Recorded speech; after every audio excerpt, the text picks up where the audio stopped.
Good evening. This is the Ohm service.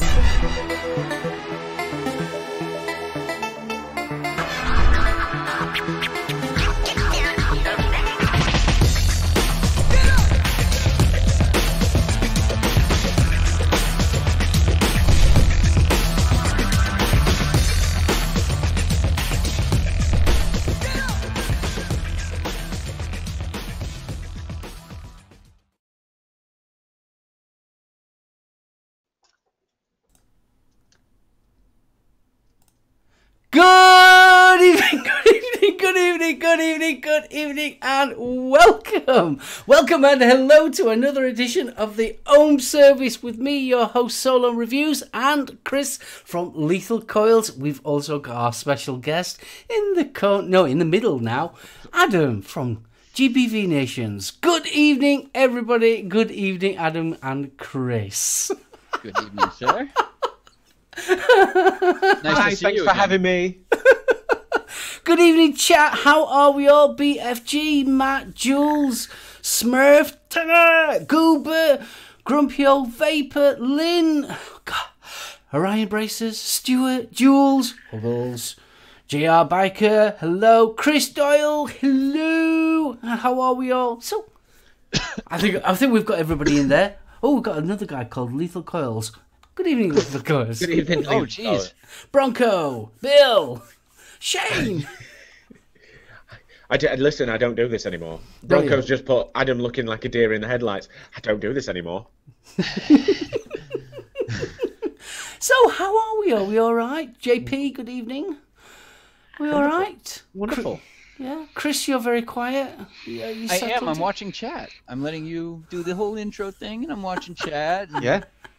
You're the host. You're the host. Host away. No. We are the hosts now. You two are the hosts. We are the hosts now. Oh. Can't forget me. Can't forget you. Can't forget you. You two are the I hosts. make sure of that. I make sure you can't forget me. I'm just going to sit here awkwardly through the hour. Through the hour, you just sit there like. All right, let's replay last night, Mark. Yeah, go. Might as well. I gotta tell you, these people are lucky. They're seeing us twice in 1 week, and it's back to back. Yeah, I know. They're doing really, really well. Just want to say a big thank you to all the response that we got for last night's show. We got a lot of positive comments, and really grateful for that. It was really nice. I'm going to say something. I did manage to catch a bit of it when I got in. I didn't get in from work until very late last night, but I did manage to catch a bit of it. Very, very good show. Did you enjoy the Oscar nomination right at the end? I haven't got to the end, so no spoilers, please. Oh, you'll die. Oh, yeah. The last 5 minutes, man. The last 10 to... Yeah, no, the last 20 minutes. The last 20 minutes. It was the award ceremony at the Oscars. Yeah, I had everybody in tears. Right then, so it's been a couple of days since I've seen you, Adam. So I'm going to let you go first. Throw me straight in. Straight in, yes, definitely. So come on then, kiddo. What you vaping on, what you drinking on, and what's in your hi-fi system? Oh, do you know what? I haven't got anything I'm drinking on. But at the minute, Bare Naked Ladies is sort of my go-to. I'm listening to Bare Naked Ladies, and the one song that I cannot stop listening to is Be My Yoko Ono. Great song. Absolutely great song. It's really, really good. I'm not actually drinking anything because it's a school night, and I'm at work very early in the morning. But vaping, I am doing a little bit of that. I'm actually on the Freemax Mesh Pro on top of the Smok X Priv, which is just basically a daily banger for me. Literally pick it up, you know. It's a mesh coil. You're getting great flavour off it. You get a big bubble tank on it, so it lasts literally all day. And vapes like that, which is quite nice. And in that, I have got some orange marmalade in there by the Jam Vape Co. Very, very good. Very, very good. And then, through Kris's fault, I'm going to blame Kris because I wasn't actually going to put any more juice in this because I've vaped it down, ready to be cleaned out to do the uppy closey portion. But I'm on the FP on top of the RevTech GTRS Fast one, or whichever one it is. That one. which is really, really nice. Really, really nice. I mean, I'm not going to spoil the review. The review will be up this weekend, which will be my first review in 2 months. So really, really looking forward to it. But in that, I've got some 100 large pink haze, which is a hibiscus grapefruit berry mix. All right. Very, very nice. Very, very nice. And I'm also on the... Try not to knock everything over. I'm also on the USV Mac 1 Squonk mod. How are we getting on with that?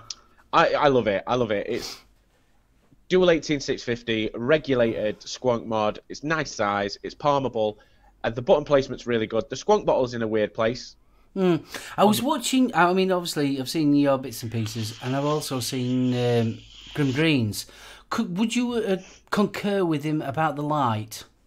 About the light? What, about the light bleed through, or no, the light for the actual Squonk bottle, so you can actually see how much liquid's in there. Oh yeah. When you have a look at the back, you'll not be able to tell that much, but you like it might as well all be like black. It might as well all be black, but it's a very, very, very good dual 18650 Squonk mod. And we said this, we seen it at Expo when we went.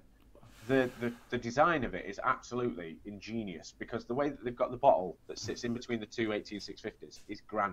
And on top of that, I've got the Dead Rabbit SQ, which next week there will be a build video being done for this, which is going to be the first build video I've done properly in God knows how long. It won't be as good as any of Kris's or anyone else who's proper coil builders, but it will give people the view of actually being able to build it like a simpleton like me. But you're not a simpleton. That's not very. We will have none of that. You're not a simpleton. I'm a learner again. I am. I've been on stock coils. I'm a learner again. But yeah, very, very nice. And in that, I've got some cream, which was sent on by Vivid Vapes. Very, very nice. Very, very nice. Creamy kind of butterscotch kind of flavour. Really, really good. That's an American juice as well. Can't remember what it stands for. Danny's reviewed them as well, so I don't know what the name was. But that's it. That's all I'm vaping on. That's took up about 10 minutes. So Kris, it's been a day. I did notice your slam piece. I hope you've got that to show people that you've poshed it up again. And he's gone very quiet. He has gone quiet. He's looking for it, that's why. Kris, you're not on mute, are you? I think Kris is on mute. I think he's muted himself. You're mute. Muted. While Kris is sorting his audio quality out. There we go. Oh, you're back. Oh, you're back. Phew. Sorry about that. Phew. Yeah, I actually can't even tell you exactly where the hell that is right in front of me. Yep. Hi, Paul. There you go. Shined it up, took off the red paint. We've got the... Good evening, Paul. The switch down the bottom. Paul. Hi, Paul. And we left the red in the... Are you taking the red out, or are you going to leave it in? No, in the switch and on the logos, I want to keep it there. I think it looks nice with the red on the brass. So I'm really planning on keeping it that way as long as I can. So who knows how long that'll be, but I don't see it coming out anytime soon. But yeah, there's that one. I did have the FP on that until, I blame Adam. But I put it on the RX 300 and the RX 23 body. I'm just going to call it an RX 23 anyways, but that's the FP that I'm on with. The RX 2300? 2300, yeah, that works too, actually. Go on then, explain it, because I was busy sorting OBS out. So I was given this RX 23 to try and repair for a friend of mine. I'm pretty technologically inclined, so I mean, I build computers and other electronic devices. So she gave this to me to try and fix. Unfortunately, the chip in this was fried. There was no way to salvage it. So I asked her, and she gave me the body for it to do with whatever I wanted. I had an old busted, just the box and everything was busted, but a RX 300 with a solid chip in it. So I took that chip out, swapped it into the 2.3 body, and now we're working like a champ. Awesome. I love recycling. Me too. It's always nice when you can get something that doesn't work to work again. Another one that I'm on with is the, you guys have seen this plenty of times before, is that Enforcer and Equitas. Loving that one as well. I haven't tried the Equitas yet. Still, still to try it. I have 3. I have 3, and they're always in rotation. Every day. Every single day. Also on with the Pandora and Dead Rabbit. Very nice. Yeah, all grassy and bluey. And finally, and not least, we have the Pulse BF with the Profile RDA on top using Vandy Vape stainless steel mesh running 0.12. And it is a dream to vape.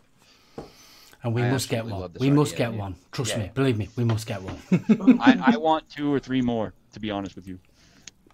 I want to get one in every color. But that gunmetal and the black one really stand out to me as well. I like the look of the gunmetal. I was having a look at it today. Yeah, it's really nice. But that's what I'm on with. That's all I have really set up that I'm rotating through today. So now it's on you, Mark. Right. Well, basically, I'm vaping on what I was vaping on yesterday. I've got the slam piece with the Warhead RDA. I've got some little other bits and pieces as well. I've got the drop on the graffiti from Vape Zone, which is a nice little box mod. Got a nice little logo-y going thing off there. Nice little box mod, but heavy though. It's got some blooming weight to it. So I'm playing around with that. Also from V-Zone, I got the Preco.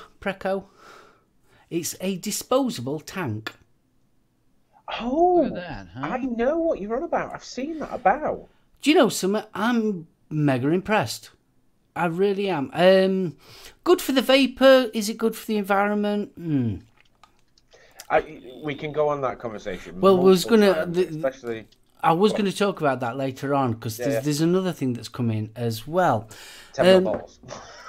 This one. This is the Weavim from Jack Vapor. I may have spoke about that today. And again, this is a pod system. These are sealed units. And this literally came in today. And you know something? Plug and play, absolutely brilliant. Well impressed. SoulOhm, how's the slam piece? It's meant to be the business from Rob Barry. Slam piece is absolutely gorgeous. I cannot put this down. I really absolutely love it to pieces. Also, I have got the true mouth-to-lung tank from Nature Vape, which is H Pro, yeah. Yes, very nice, and I've got that on my double barrel. So, I love the double barrel. Oh, you bastards! I still need one. Oh, I need a double barrel. I want the TAC 21 and all. Juice-wise, I have got quite a few Mamas, Fruitos, and Cinnamon Crunch. I've also got my own homebrew lemon, and I've also got the tiniest little bit of black vine left. I got red carded for mine. Red carded? Oh, yeah, dear. you know, the post office red carded me. Huggles to UK Andy, good evening sir. And I'm also obviously on my Aquitas and my truck, that rarely leaves my side. And that's about it, that's what I'm basically vaping on. So, this is the point where we get to our topic of this evening. Well, we've got 2 topics that I want to cover. One's mainly at Kris, and then the other one is at you guys in general. Kris, you got asked a question from one of our lads in cast, and Did I look away? You did, because they didn't put it in this one. This was a private message I got to ask you. Okay. Them best ones. Oh, right, yeah. the basic question was, how do you see the DIY scene in the US now? Obviously, what with the flavor bans and things like that going off. How do I see it? I see it getting huge. I think that it is going to be a very quick upsurge of people being interested in starting to DIY their own liquids. Like you said, there's flavor bans going on all over the US right now, and that's going to put a real damper on vaping and buying liquids that people enjoy flavors of. So it's the only way that we're going to be able to do that, if that goes through nationwide, is to buy our own flavors and mix our own liquids. So I think you've got it the opposite way around to what we've got it, haven't you? You can buy a bottle of VG with nicotine mixed in, or a bottle of VG and nicotine mixed in. And then buy a flavor shot rather than a nicotine shot like we have to over here. Right. And that's the way it's been with the juices that I've gotten from the UK. You know, I know you guys do the whole mix the flavor and the flavoring in the bottle, and then you add the VG or the PG to it, and then add whatever nic strength you need. Yeah. So there's that. But I mean, I do kind of similar anyways, because I dabble in DIY e-liquid mixing. My wife just happened to, for Valentine's Day this year, buy me a entire DIY kit complete with everything I need. So I've been playing around with that, and I think that we're going to start to see a huge uprising in DIY mixing here in the States, especially if it continues the way it's going right now. With the flavour ban going ahead in quite a few states and things like that, how do they get round obviously selling flavours? Is it obviously you can't buy it from a vape shop? Yeah, you can still buy. You can still right now in some places. Like I said, it's not a nationwide flavor ban right now at this point. Right now, it's basically municipalities and states that are implementing these laws. And so in those states, I don't think you can go into a vape shop and pick up a flavored liquid that's pre-mixed. We actually might even start to see, like you said, shops selling those flavor shots, those Boss shots. And sorry to put in. Over here, we can be quite clever with things like that, because obviously a lot of our flavorings are actually food-based flavorings. So we can go to your local hobby shop or anything like that you can go and buy. You can go and buy cake flavorings and things like that, and they work just as good. In all fairness, that's what they are. And even here in the States, all of the flavors that go into these liquids are all FDA-approved food-grade products. We use these flavorings in cooking and in baking all over the country. They're perfectly legal to buy. Nobody knows, when you do buy them, nobody knows your intent on what you're going to do with it. It doesn't matter. They're FDA approved, perfectly legal substances that you can buy over the counter. And shit. Lost it. You lost it there, dude. I did. I was going good there for a minute. Then I lost it. You've got it quite. It's quite clever. Grim Green obviously did a video where when he does his random juice tastings, he had the liquid barn. That's right. Yeah. The liquid barn bottles, and they all come as plain 3 milligram, 6 milligram, 12 milligram. You can get all the way up to whatever you would like over there. Well, I think it maxes. I think they top it off here. I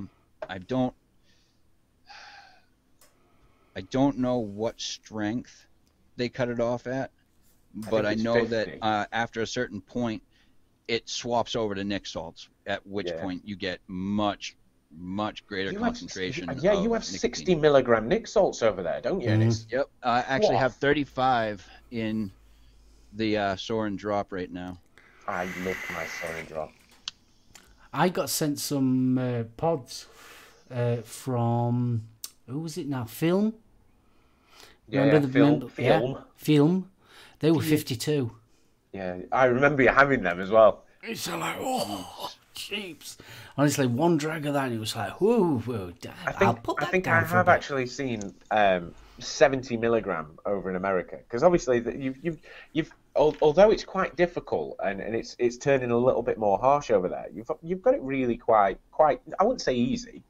We've had it easy. Yeah. It's not going to be that way for much longer from the looks of things. But yes, you're absolutely right. We have had it very easy in terms of how accessible these products are to us. The worst movement that they could do is a full flavour and full nicotine ban, because then you're basically where we are. Well, if they do that, I mean, it's basically turning back to prohibition, isn't it? Oh yeah. Absolutely, 110%. Moonshine. There'll be some moonshine in people's... Hence why we started seeing all those images on Instagram of, the cards the cards. Yeah, yeah. You know, I smoked for, mine says I smoked for 21 years. I quit smoking using cinnamon custard flavors. Yeah. And then underneath it says that hashtag adults like flavors, hashtag prohibition does not work. Every time they try to prohibit a substance, a material, or anything, there's a black market that's being made. There's a black market that's being made right now as we speak, because they are going to essentially kill everything. Right now, the FDA has full power, and Nick from Daily Vape TV has stated this as well. The FDA right now has full power without request for permission from anyone else. Tomorrow morning, I could wake up and vaping would be dead. They could absolutely kill vaping completely right now if they chose to. Yeah, because yours is dangerous over there. We've been quite fortunate with things like the TRPR and the TPD and stuff like that. Because obviously they set out the framework originally and just went, right, this is what we're going to do. This is the bits and pieces that we're going to take from it, and this is how it's going to be. You're going to have 10 ml bottles. You're going to have 2 ml tanks. And then they have been extremely lax, especially when it comes down to tank extensions and nick shots and all sorts of other things. Whereas you have the FDA that can one day just turn around and go, right, it's not happening anymore. See, with our country and Europe in general, we have loopholes. Oh yeah. Where in the States, once it's law, it's cut and dry. Regulation is law, and law can't be broken unless or without some sort of consequence. I mean, did anyone see the 510 report yesterday? I haven't watched it yet. Not a chance. On the 510 report, they were very, very clever. Very, very clever about the... they've put 2 bills together. One is for offshore oil drilling, and joined onto it is non-smoking in the workplace. How can you do that? What is vaping and offshore oil connected? But they've got to vote, and it counts for either one. It's just one vote. And I think what they should, rather than smoke-free or rather vape-free workplaces, if you're going to allow employees to smoke at a designated section, you need to have a designated section for vapors too. You know, I understand that the vape may offend smokers, but no more than their smoke, offends us. We have been battling for that over here because we have to go with the smokers. If we want to go outside and vape, we have to go where the smokers go. So. Right. I've actually found there was a hospital, I can't remember where it was, that actually said and had a designated area just for vaping that was separate from the smoking facility. And I think a lot more people need to do that. I think that's something that should be implemented rather than a lot of these other stupid things that they're trying to do. So, obviously, with the flavour side of it, is there any sort of like, right, you can buy your nicotine, we're talking about like shops and things like that, you can buy your nicotine, will you actually be able to buy the flavouring in the same shop, or they're going to try and... Because obviously it defeats the kind of the object of them trying to ban flavours if you can still buy the flavours. Are you with me? The flavours are one thing. If they wanted to ban vaping, they would probably include all tobacco products, which does, as we know, include nicotine. So I don't know. They're talking about banning online sales. I know that no shop I've ever been to has carried nicotine in store. Most of the places I know where to get it from are all online shops. And if they do start to ban online sales of these things, then that's going to be a huge problem for a lot of people, They've been throwing that idea around for quite a while as well. So do you know what? Your sort of fear and everything else that's going off with it is how we felt before the TPD came in. Because we sat and we did multiple shows over on Vape UK Network on Last of the Summer Vapes and stuff like that, where we spoke about, before it all came in, that you've got... The problem is, no one is straightforward. Whether it be in America, whether it be here in Europe, whether it be anywhere else, they're not straightforward when it comes down to it. So they don't turn around to you and say, right, this is what's going to happen, this is what you need to vote on, and this is how the outcome is. They turn around and go, right, this is the idea. The idea is ever-changing. We might change this. We might change that. We might change this in 6 months. We might put. We've had it very vague and very grey over here, and you've got it very vague and very grey. And Mark brought a brilliant point to the plate, where it's the way that they're trying to get people to vote is very unhandedly. It's not here. If you want to vote against vaping, here vote against vaping, or if you want to vote for vaping, here is vote for vaping. It is a case of very grey, very. This is the idea, but we might let you have it, might not do. And like you say, the FDA could turn around tomorrow morning and just go, right, online sales banned. Shops selling nicotine banned. Everything. They won't even be able to sell 0 milligram. None flavored. No. Guys. It's such a bad situation, but you're absolutely right. It's all politics, man.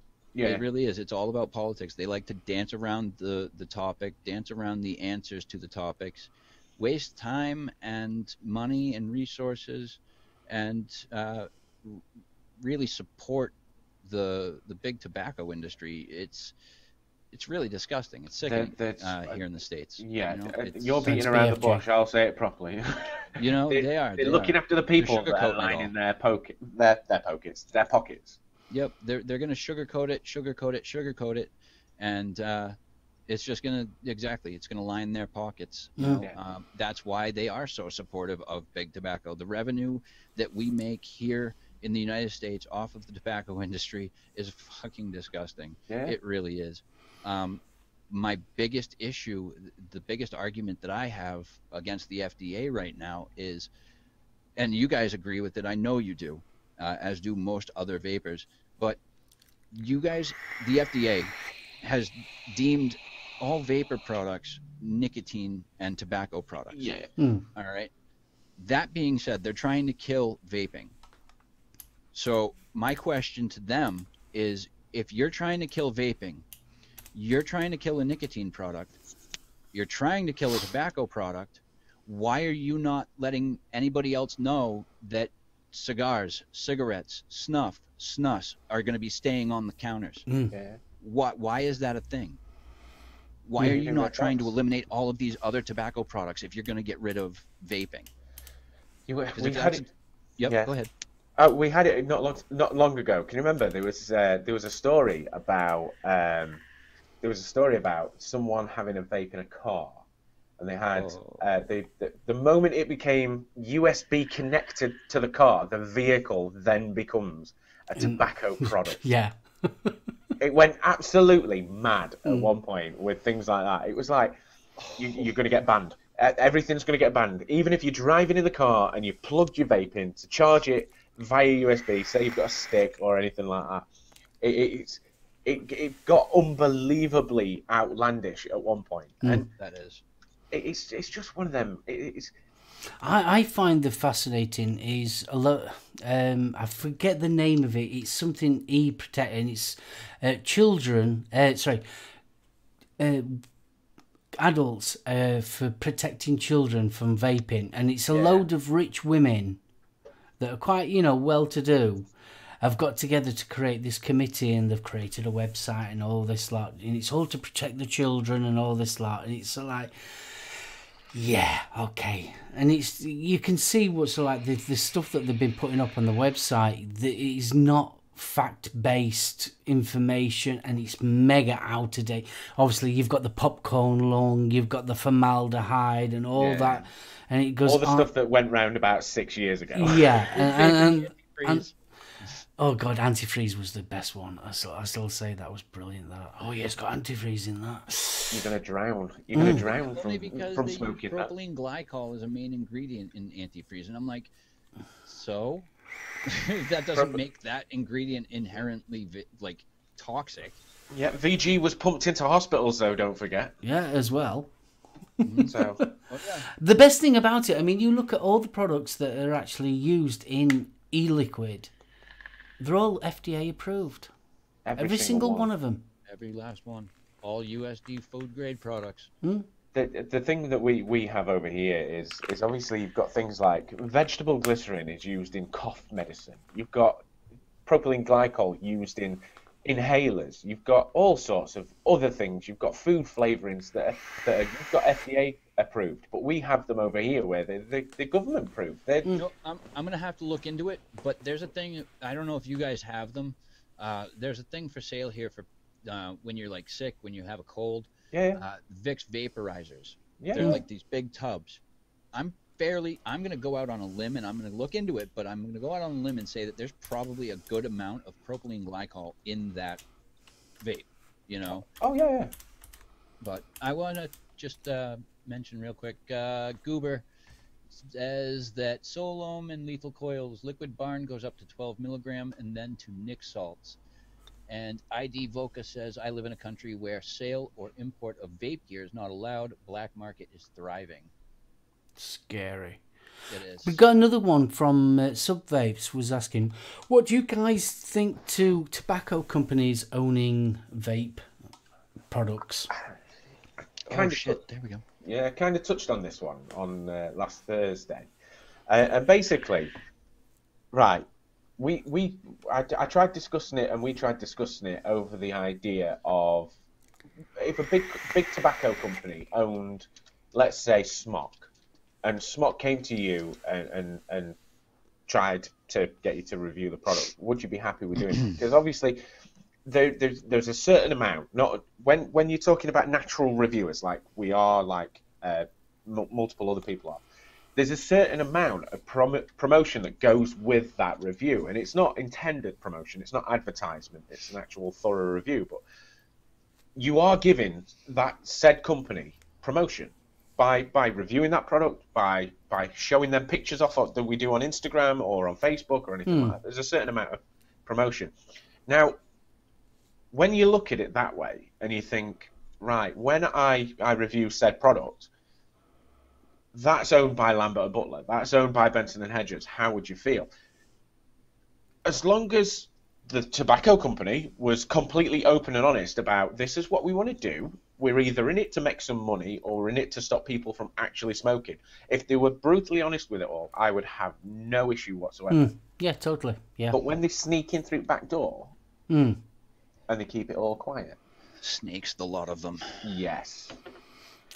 I look at it this way. If they're going to bring out a vaping product, I think that is a good thing. I mean, where the financial it comes from, it's sort of like that's more of an ethical situation. Yeah. As a reviewer, we need to be open-minded to where vape products are coming from, because obviously they are going onto the market, and us as reviewers are reviewing the things that are being sold on the market related to vape products. So I haven't got a problem with it, to be honest with you. And there's only one that I wouldn't touch, and I'll be honest with you with that. Oh, there's only one. IQOS. Yeah, IQOS I wouldn't touch with Large Pole.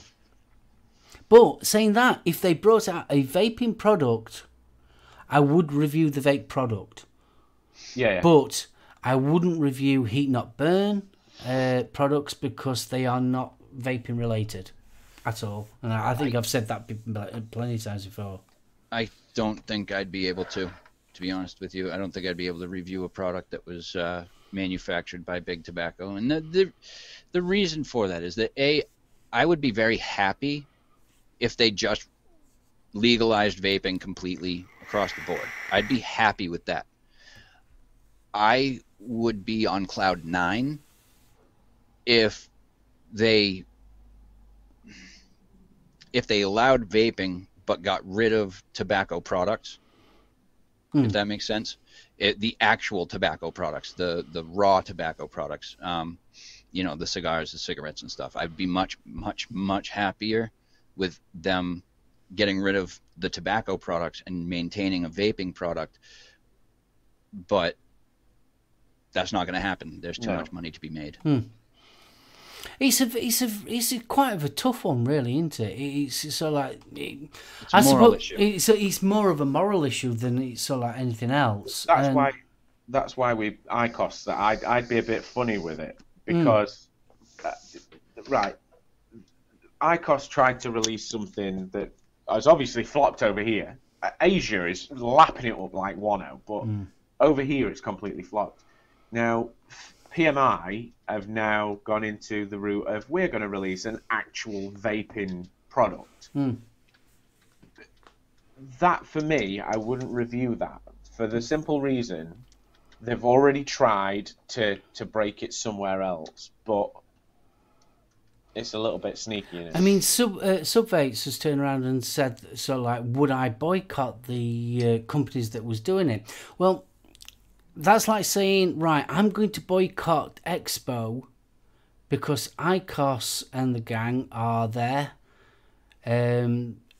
Would you actually boycott Expo because of... Oh, no. I wouldn't. But on a moral side of it, if actual Big Tobacco is the main contributor to the actual Vape Expo, I mean, you take the London Expo that was just gone off recently. Obviously, we had ICOS in there. Obviously, Expo in Birmingham next weekend. We've got ICOS again in there, and I think we've got British Tobacco in there as well, by all accounts. So people morally, because they don't want anything to do with Big Tobacco, are they actually going to start boycotting places like that? I mean, how far do you go for the anti-tobaccoists? Do you know what I mean? Yeah, and it's to a point where a lot of people argue either side of that. They're doing too much or they're not doing enough.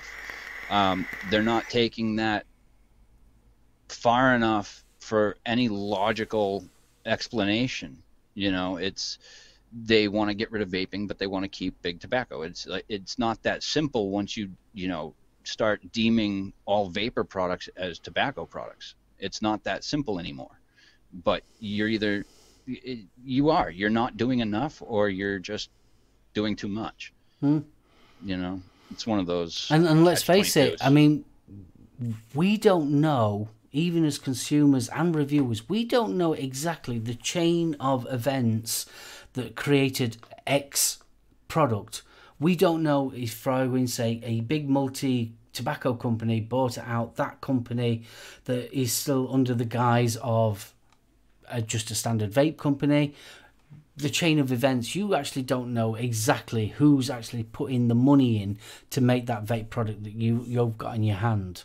Exactly. And I'm going to go back to something that you said a little while ago that, never mind, Go ahead, Mark. Take over again. So what do you think, Adam? It is a... how can you put it? Is it our duty as reviewers to find out exactly where everything is actually made, or what? I think, to be honest, as vape reviewers go, I think what we need to do is, I mean, as much as it would suck and I would dislike it, I think, in fact, in retrospect, that maybe reviewing those products would actually be a benefit anyways.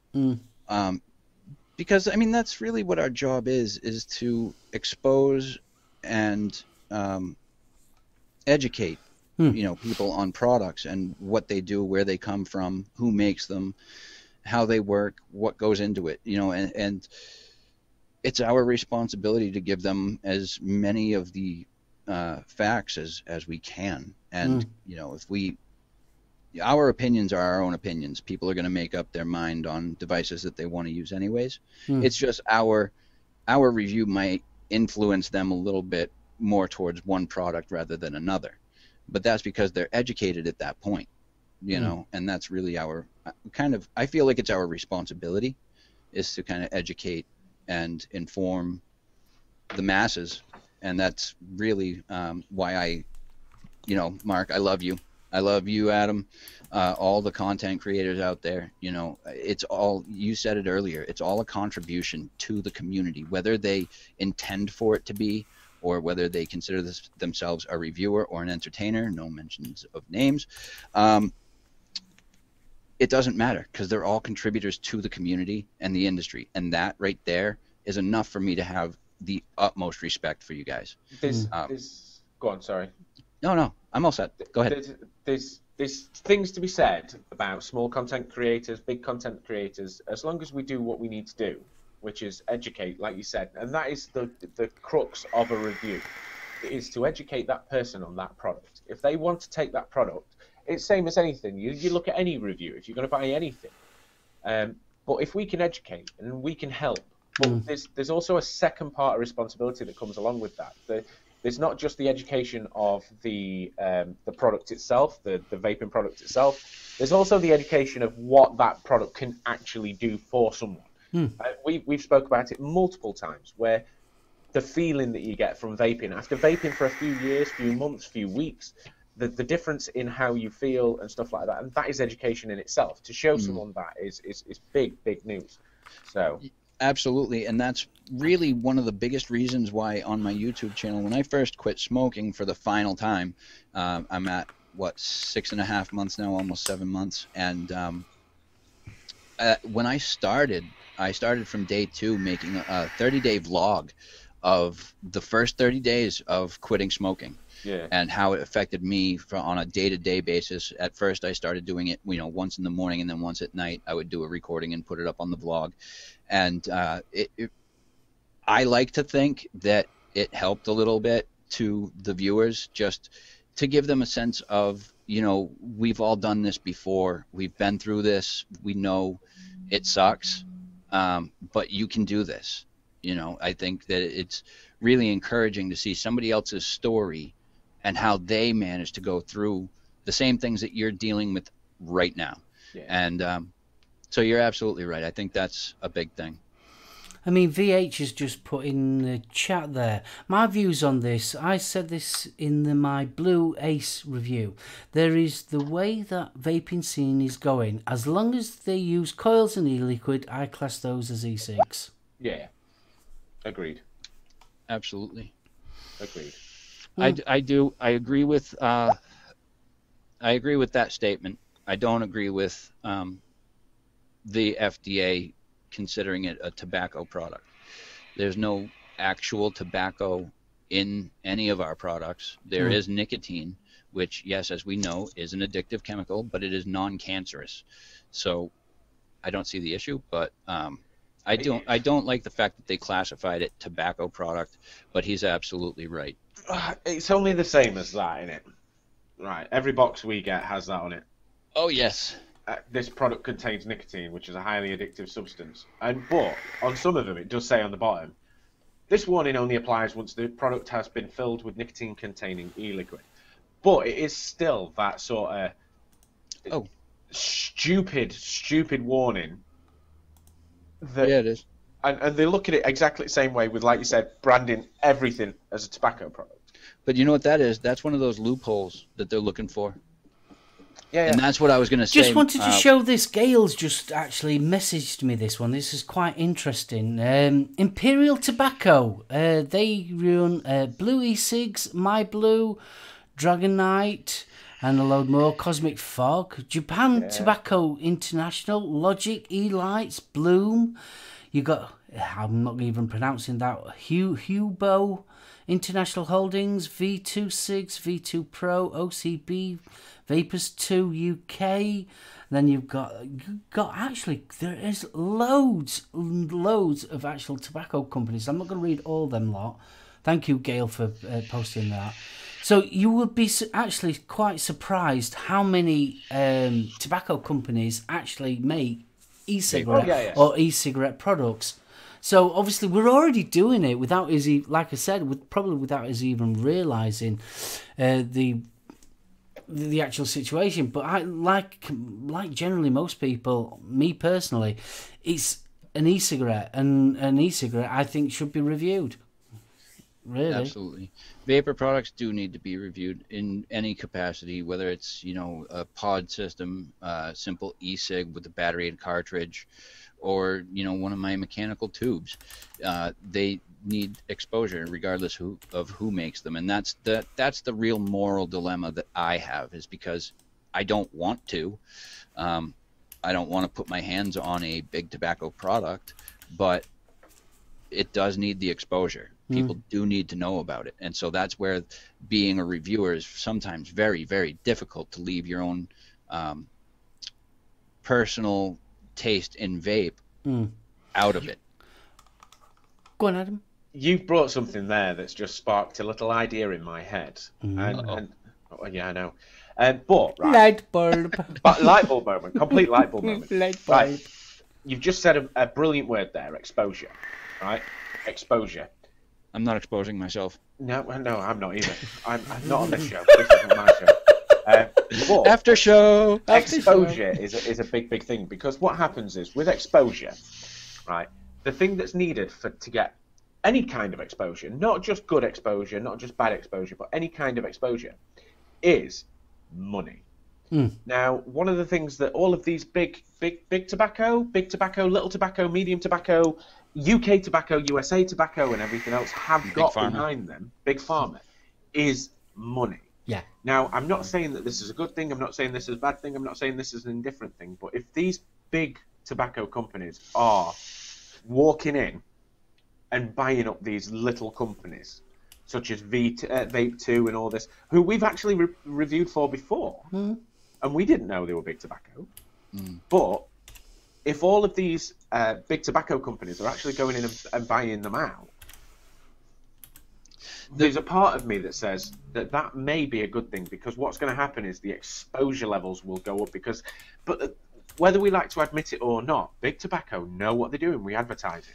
They know what they're doing with pushing it in people's face. They absolutely do, and but see, putting money into the hand of a company that has no emotion about putting people's lives in danger. That I can't put money in the hands of a company that like that, you know. And so that's where my dilemma really comes from. It's like, you guys are killing people every day. Completely conflicting. It really is. On about conflicting, it's so like, when you think about it, it's not just e-cigarettes, that as well. I mean, you could go that onto big oil companies. Oh yeah. I mean, and it's so like, how far do you take that moral stand? Because if you took that ethos of the big tobacco and vaping, could you take that one step further and get into the oil companies? It's so like, because they don't give monkeys, they're making billions, and it's so like, how far do you take that logic or responsibility as a person? Where do you take that moral stance? And it's so like, it's a bit deeper when you start analysing, so like, how far that you can go with one thing.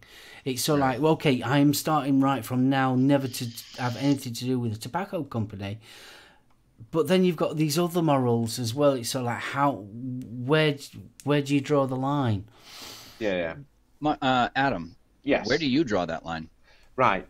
You said a big thing, and that is morals, right? We've all got morals, whether we want to live by them or not. We've all got morals, and yes, there will be people in big pharma or big tobacco that are actually sat there going, I don't really think that I should be doing that. And then the big check comes in, and they're like, oh yeah, everything's fine. But morals is a big thing, right? Because we're not in it for money. We're not in us people down here in the lower echelons of vape reviewers and people who look after vape products and stuff like that, and also the creative minds that are behind vape products and stuff like that have a real passion for it, have got those morals. We've got them that are able to go, right, you've killed someone, right? You can take that blame. You've killed someone. You gave them them cigarettes. You sold them cigarettes, and you killed that person. So we can sit here at the lower echelons and be like that. That's absolutely fine. But my morals are pretty much the same as your two's morals. If someone turned around from Marlboro and went, we've just made this vape product, and they put literally no effort in, it was a stick mod, it was exactly the same as a CE4 with a vision spinner on the bottom, and said, we don't care, it's just going out there. It's in one of them pop packets that you have to cut open at the top. We don't care, we're just in it for money grab. We would all be like, up in arms, it's a bag of shit. We don't ever want to touch it, everything else. Yeah.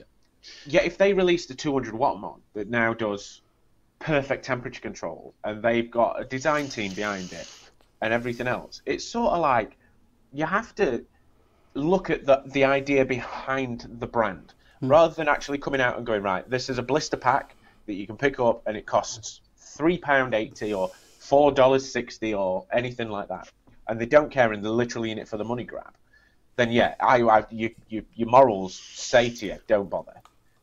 If they put some heart and soul into it and they decide to make the best that they can make, and they know that, because we've spoke about it before multiple times, that we are the hobbyists. We aren't the quitters anymore. We are the hobbyists. And if they actually went after that market, you know that they're actually serious about something.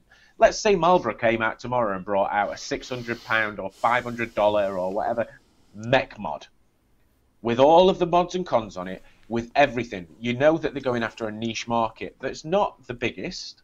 It's not the biggest part of vaping or anything like that. If they went out and did that, you know that they were passionate about the product. You know that they were actually trying to do something to help. So your morals don't slide, but you look at that company rather than look at big tobacco. Do you think, people always do forget, and I think general people, the average Joe blogs does kind of forget, the vape industry is a cottage industry. There's no one big company. And that's how it's grown. It's cottage industry. Juice companies, most of them are 2-man, 3-man teams. A lot of the, should we say, like the squonking side of it, like 3D squonking, it is small people in garages building mods and things like that.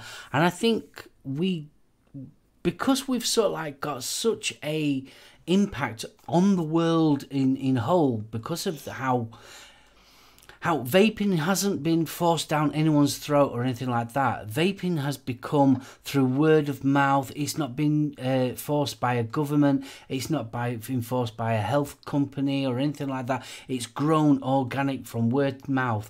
Do you think that because of that, we forget that, so like, well, big tobacco could drive it even more because they have actually got the physical money behind them? But that's why they would do it, though.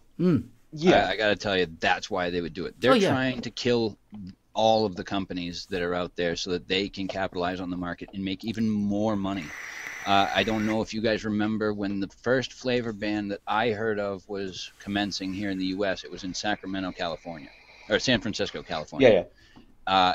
I don't know if you guys know this, but on that one municipality bill alone, just for San Francisco, not even just for California, just for that one city, J.R. Reynolds, all right, they dumped $11.2 million into pushing that bill forward.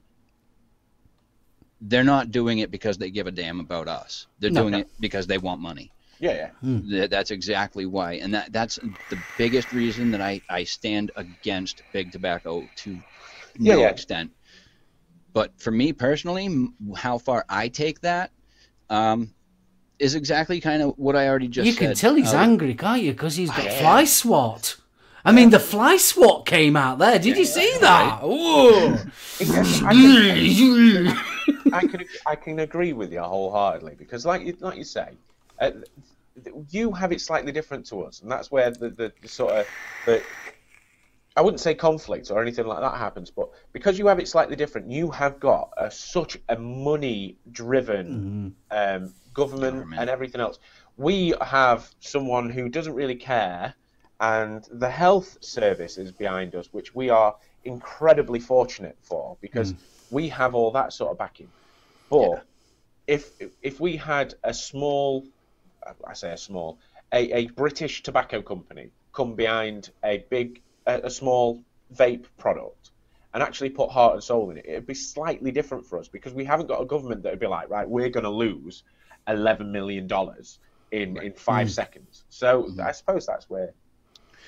Yeah, it's a bad situation when politicians have that much control that they can just say, you know what, we're going to do what we want, and screw you guys. It's going to make us money. Yeah. It's like I said the other day. If anybody was to stand back and look at any country that proves that money talks. That is, unfortunately, without being rude, it's the USA. It is blatantly obvious. You have the Surgeon General, don't you? You have Surgeon General. Yep. Yeah, you have someone who stands above everything. Now, if the boot was on the other shoe, if we had someone like that, ours would have no choice but to listen, because we have Public Health England, we have the NHS, we have Stoptober that has actually started using e-cigarettes as an alternative. What was it? London University College of Physicians? Yeah, the College of Physicians. We have all these things, which means that a person that was the head of British Medical or anything like that, if we had that one person who was the Surgeon General, then that Surgeon General would have no choice but to listen. But because the USA is obviously so money driven, and becoming a superpower, that's what it's about, isn't it? It's not about, technically, when you think about it, it's not about the money. It's about the superpower. USA need to be seen as strong, reliable, money worth. And the trade deals that go off and stuff like that, it goes so much further than just, we need to be rich. But because of that government style and mentality, a lot of, I'd probably say about 90% of the population have gotten that we're better than you are mentality. Yeah. And I think it really does stem from the government. Yeah, it all comes from that. It all comes from that power. The power. Don't forget, money buys power. Money doesn't buy anything else other than power. If you have more money, you walk around the streets looking a bit fresher. You look a little bit more richer. You look a bit more up there. You carry yourself a lot more. And that's what it's all about. It's all about being able to bully people into trade deals. It's about bullying people into doing this and that. And when you think about it, we haven't got that side of it. We're on about leaving everyone and skinting ourselves anyway. But we do have the smaller parts of it, like Public Health England and all that bollocks that I've just been on about, that actually back us up as people who want to save lives and actually save our own lives. See, because, I mean, let's face it, in America, basically the doctors and things like that, they're money driven as well. Yeah. Whereas we are kind of lucky because obviously we've got the NHS. So everything in America is money driven. Yeah. It doesn't matter what it is, from healthcare to parking tickets and things like that. It's all money driven. So I think that's where it's just so blatantly obvious that the health of the actual people in America is second place to money. Do you guys go fishing? I used to. We have to pay to go fishing. Oh, we do. You have to have a fishing license. So. Yeah, exactly. Indians did it for years. They didn't go killing off the entire population of these fish. Why should we have to pay? I just want to jump in. JR Biker, before you kick us off here, Mark. JR Biker has just come up with something really, really good there. If Big Tobacco does start making decent vape kits, then it would come down to a fight between them and Big Pharma. Big Tobacco would be the only ones that have the money to go up against them. Because that's sort of the gist that I was trying to get at. Because if Big Tobacco actually went passionate into it and actually wanted to save lives, guaranteed there'd be money and they'd be saving lives. And they wouldn't necessarily go hand in hand. They wouldn't go skipping down the road, but the only people that could go up against them were Big Pharma, and then Big Pharma would lose, and Big Tobacco would carry on doing what they do. Out of the two, I think, to me personally, I think Big Pharma is the worse enemy than the tobacco companies, to be honest with you. Yep, I really do. Yeah, that frightens me. Because even in this country, Big Pharma can get away with doing an advertisement for nicotine-ettes on television, whereas vaping is still banned. Yeah. They advertise the Nicorette gum, they advertise the patches, they advertise Chantix, and that's where Big Pharma's coming from, is they've got huge stock in Chantix, and it works for some people, but I gotta ask, I took it 3 times. I quit the first time for 2 years, a year the second time, and a year the third time. And then I went back to it and I quit 7 months ago. But the Chantix, at what point do you say enough is enough? These side effects are just stupid. They're stupid. And I'm like, why would you give this to people? It makes them, for me, it made me unable to do a lot of anything. I was running to the bathroom first thing in the morning up until about 11 o'clock. and you know, it was constantly making me sick. They've got stories of people with these crazy nightmares and dreams. So, you know, it's like, why? There was this the side effects affected like 1 in 10 people, all of them though. Rather than like when you have a look at a normal medicine or anything like that, it's like you have your 1 to 10, you have your 20 to 50, and then you have your 1 in 100 and 1 in 1,000. And whereas every 10, it was one person. Champix was like everyone has 1 in 10, and people struggle. I know people who've struggled with Champix for life. They've come off the cigarettes and they've stuck with Champix, even though 1, they were making them lethargic, 2, they were making them ill, 3, they were making them shit themselves, 4, and everything else, along with all the mental side of it as well. I always look at pharmacy this way. Why cure you when they can make you well? Yeah. Why regulate something that's making people healthier? It may not make them healthy. Like we've stated time and time again, the comment and the statement released was that it is 95% safer than cigarettes. That does not mean that it's healthy. That does not mean that it's safe. That just means that it's a better alternative and option than smoking traditional cigarettes. Yeah. It is one of those things. It is one of those things because, like you say, 95% safer. 95% safer. Not 95% safe. 95% safer. Now, the advantage that we've got is the research that's been done over here is great. It's always been great. Other than cinnamon sperm, everything has been great. Cinnamon sperm was stupid, but it's one of those things that the research that's been put in over the last few years here, we had so many weapons. We had so many weapons to use, and it is that whole idea of we can't make you better, but we can make you well is just bang on, absolutely bang on. But you see, going back to the boxes, like we were saying about regulation, you guys over there in the UK, you guys have to put that massive label on there. We're trying to kill vaping, kind of the opposite to the UK.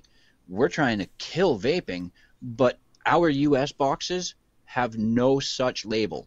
None. Why? I think that's a great idea. I mean, I know that, it doesn't even say it's a tobacco product. It just says it contains nicotine. I think that should be a thing on every box anyways. I've always been a supporter of regulation.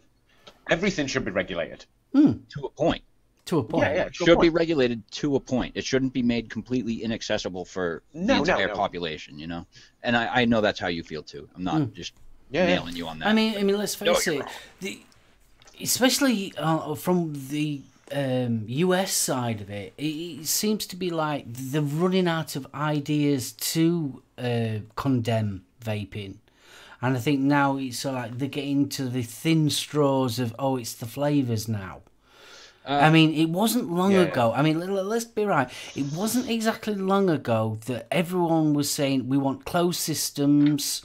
We don't want you to rebuild or anything like that. We want a complete concealed unit. And then obviously that's going to be safer for the kids. You've done that, and now look what's happening. Right. And with contained systems like they're talking about, that's going to make them disposable. And when you make something disposable, you increase the profits tenfold because people are going to have to keep going out and buying that product again and again and again. So, no, I don't know. I think that's a bad idea. Yeah, but the thing is, though, that's what the governments were saying that they wanted. Right. Now they don't want it because kids are having them. Exactly. Are you with me? It's sort of like yes, they turned around and said double negative. Yeah, it's sort of like when the TPD was about to come out, there was plans. Original plans was to get rid of all your mods that we had completely. Get rid of them. They had to be a sealed unit. Can you remember? Yeah. Yep. So companies have brought out pod systems. Pod systems. You go around Expo this weekend, come in, and I guarantee you that 90% of all the stands that sell hardware will be pod systems. So we've done... How many pod systems did I pick up in May? Yeah, it was unbelievable. So companies have gone the way that the governments have wanted us to do. Now the government's turning around and say, yeah, but kids. And it's so like you jump through the vaping industry has jumped through that many hoops to please the government. Yeah. They're just running out of ideas to give a reason to actually say, nah, you can't do that because it's this, or nah, you can't. And it's so like every time that you open a door, they're slamming it in front of you, saying no, you can't do it because of this. Yeah. So you jump through that hoop and change it this way and do that how they want it. No, we need to slam that door. And so it's inevitable that, so like you can see that this is just money orientated. Same to you, Anne. Sorry, does that sound ranty? No, not at all, not at all. But it's very true because look, we had a massive campaign against childish advertising and stuff like that. Now, I know that you still have it over there, Kris, and we have a small minority of it now that happens over here. But we got away from all that over here. You had your government kick off at Juul because they thought that was advertised to kids. Now, they have one of the most adult branding. They have one of the most adult products. It's no way, shape or form shaped like a smock product that's built to be cool or anything like that. There's no flashing lights on it. There's no random strange flavours. You look, I'm going to say, you look at the flavours. They are the most basic flavours you can get. They've got everything. But they were still going, now, kids are juuling now. Kids are juuling. They actually brought it into their own little bracket of kids are they gave it a name. Yeah. Yep, they sure did. Just as a note, Mark, we've been going over, by the way. I know. That's all right. We're all right. I just didn't know if you'd noticed. Yeah, we are. It's a special today. We'll go for another 10. We'll go for another 10 minutes. Absolutely. Quick question from Conway Valley Vapors. Question for you: do you think short fills should be tested like 10ml bottles? To be honest with you, yes. Definitely. Yes. Simple answer. That's the nicotine-free shots, right? Yeah. Okay. Yeah. Yeah, definitely. I agree. Now, we said this years ago. It's crippling to a company. I think that they should do a deal with it. I think they should do an offer with it. But the thing is, it should all be tested. We've lost so many bathtub brewers. We've lost so many of them. And yeah, we may have lost out on some of the best flavours we'll ever taste. But this is where regulation is key, because there's no pubes in it. There's no sick or snot or anything like that in it. It's done in clean rooms. It's done properly. And that's regulation at its finest. Me personally, I would like to see it very much like how we do the restaurants. You know how you get a 5-star rating, something like that. I wouldn't system. I wouldn't say how the TPD have gone about it for the 10ml bottles for us. No, but I think that yes, the company that's actually making the e-liquid should have a star rating, and that should be obviously visible on their website and on their bottles and things like that. You should know what you are actually having. Environmental health would very easily be able to do that, because environmental health don't just deal with food, they deal with everything. And they could go into a clean room, write a standard, make sure that everything is being done to standard. And like you say, you could pick up a bottle of juice. It don't have to be on the bottle. It can be on the packaging or anything like that. It could be, this is a 4-star. This is a 5-star. This is a 2-star. And then it's down to you. If you want to go and buy that 2-star that's been made in someone's bathroom, all the better for you. I mean, let's face it. I mean, it's not just eating products and things like that. It's on everything. We have kite marks. We have CE marks now, and it's everything has been what you put into your body, from all your foods to sweets and everything like that, have all been tested. Everything has been tested. So yeah, I totally agree that short fills should be tested. The way that they're going to do it about it, I don't think it's quite fair on small companies, but I think, like we was just saying, they should be regulated very much like how cafes and bars and restaurants are as well. I just think that's how it should be. seriously. I just want to mention Bill Richards. There you are, buddy. He posted a comment. Idiots' vids on YouTube about hiding pods at school did not help. I just want to add, I had this happen to me, or rather, I was watching this maybe, I'd say about a week ago. There was a person on YouTube that went live, and she had, I don't know, it could have been her baby and her little brother on the couch behind her, and I was watching this live, and I wasn't paying any damn attention to her. I was watching the kid in the background next to this little baby picking up a vape product and vaping right there. And I'm like, what are you doing? Why would you let this happen? And this is part of the reason why we have such a hard fight right now, because of people like Bill was mentioning, putting YouTube videos about hiding pods at school system, or pod systems at schools. You know, the jewels that are running around. Even the kids that are using them are putting up YouTube videos, and it's like, guys, get the hint. If you're using a jewel or a pod system, or you're vaping, you probably, I would say, you're hard pressed to not know about the FDA regulations and the fight that's going on right now. And knowing that, you still try and make our fight harder. Old man Adam's going to come out here, right? There was a time when you was a child, and we all did it when we all smoked. Right? When you first started smoking, you hid it. You didn't. It was cool. It was cool to your friends. It was cool to your friends, but you hid it from your parents. Yeah, of course. You hid it from police officers, because obviously we grew up in a time where if you were naughty, police officer were getting called. Yeah. Right. But you hid it. You hid everything. The problem is the generational gap that we live in today. It is social media driven. It is social media everything, whether that be YouTube, whether that be Facebook, whether it's Instagram, Twitter, everything.